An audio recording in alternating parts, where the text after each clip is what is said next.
Inventando sistemas e lógica, né? A santa filosofia grega foi feita nas asas da matemática, por assim dizer, e a matemática continua fascinando filósofos desde então, sem falar nos esforços dos lógicos para reduzir o pensamento humano a um tipo de notação simbólica. Pitágoras ensinou que todo aprendizado envolvia números, e os elementos de Euclides, onde ele estabelece definições e axiomas para demonstrar a riqueza de fatos geométricos, tornou-se por 1000 anos o exemplo brilhante do conhecimento puro tão desejado pelos filósofos. Os gregos imaginavam que a geometria euclidiana era um exemplar de conhecimento puro, com suas regras invioláveis, tais como linhas paralelas nunca se encontram. Os ângulos de um triângulo sempre somam 180 graus e assim por diante.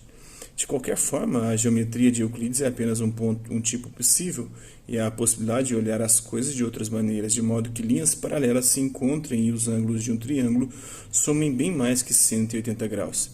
Pense em voar ao redor da Terra, por exemplo. Os ângulos de um triângulo desenhado em um globo somam, sim, mais de 180 graus. E dois aviões voando em um curso paralelo correm um risco considerável de colidir em algum momento. A palavra grega aí no campo tridimensional, né? No bidimensional, reto, né? Funciona na perspectiva euclidiana, por isso que a geometria teve que mudar a partir do século XIX. A palavra grega axioma significa literalmente digno de respeito, e os axiomas alegam sê-lo.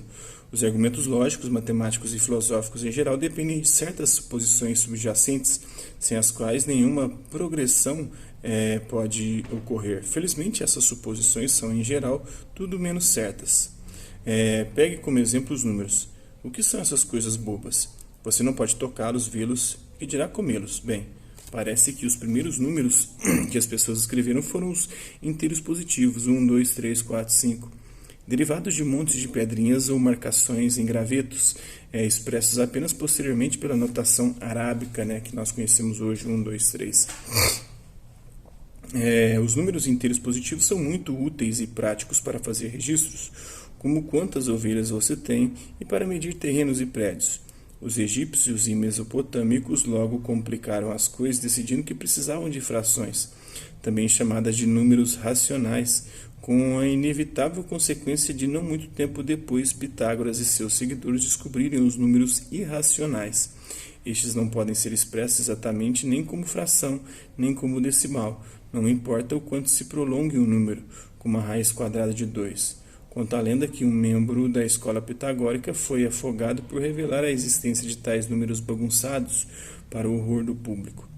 A maioria dos paradoxos de Zenão e muito da filosofia do espaço e do tempo envolvem teoria do número, e assim como Zenão desafiou as suposições de sua época com paradoxos de movimento, muito da ortodoxia da filosofia e da matemática modernas se restringiu a certas convenções numéricas acordadas que certamente não são tão antigas ou até mesmo talvez tão inevitáveis quanto as pessoas se acostumaram a pensar. Por exemplo, na matemática, o número de pontos em uma reta é sempre o mesmo, não importa quão longa ela seja. Em física, o movimento é uma mistura complicada de 3 coisas: posição, tempo e lugar. A receita exata para cada uma ainda não está estabelecida. As leis do pensamento. A filosofia ocidental foi, em grande extensão, fundada sobre leis de pensamento. As pessoas acreditam que esse pensamento deveria se esforçar para eliminar ideias vagas, contraditórias ou ambíguas, e a melhor forma de consegui-lo e, portanto, embasar seu pensamento em ideias claras e distintas é seguir estritamente as leis do pensamento. Então, quais são as leis do pensamento? São regras lógicas como as leis da identidade, A é igual a A, uma coisa é igual a ela mesma, a lei de não contradição, A não é igual a não A, ou seja, uma coisa não pode ser igual a outra coisa, ela tem que ser igual a ela mesma, porque se ela for igual a ela mesma e a outra coisa, ela entra em contradição. A lei do meio excluído, do terceiro excluído, o há ou não há, mas não ambos, há e não há, né? Ou é ou não é, não tem como ser e não ser ao mesmo tempo.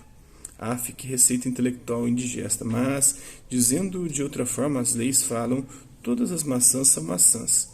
Se algo não é uma maçã, então não podemos considerá-lo uma maçã. Algo não pode ser tanto maçã como não maçã ao mesmo tempo. A despeito do quão pouco essas leis do pensamento pareçam dizer, não ficaram livres de críticas, e filósofos de Heráclito a Rego levantaram poderosos argumentos contra elas. Voltando às origens, foi Parmênides, um dos filósofos pré-socráticos do século V, que primeiro sonhou com a lei da não contradição. Nunca irá se sustentar que aquilo que não é, é.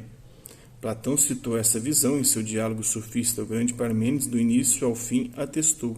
Nunca se deve provar que coisas que não são, são. Posso repetir? Certamente. Algo não pode ser ambos, como ser e não ser uma maçã ao mesmo tempo. Pode parecer esquisito que o princípio da não contradição tenha precisado ser inventado, mas parece que, antes de Parmênides, o jeito natural de pensar era que tudo era um pouco dos dois. Pois a dialética vai dizer que sim, na verdade é. Fazer de tudo um pouco dos dois tinha sentido para Heráclito, porque ele pensava que, para que algo pudesse mudar, já precisaria conter as sementes daquilo que se tornaria. Por exemplo, a água não é dura como a pedra, mas é dura quando congela. Assim, a água tanto é como não é dura, dependendo da temperatura. Entretanto, Platão e Parmênides estavam focados em coisas melhores que água terrena. Eles queriam falar sobre a verdadeira água, a essência da água, e esta seguramente é molhada e aguada, não dura. Dura é gelo, né? Então é isso aí, espero que vocês tenham gostado do vídeo. Hasta la vista, amigos, até a próxima.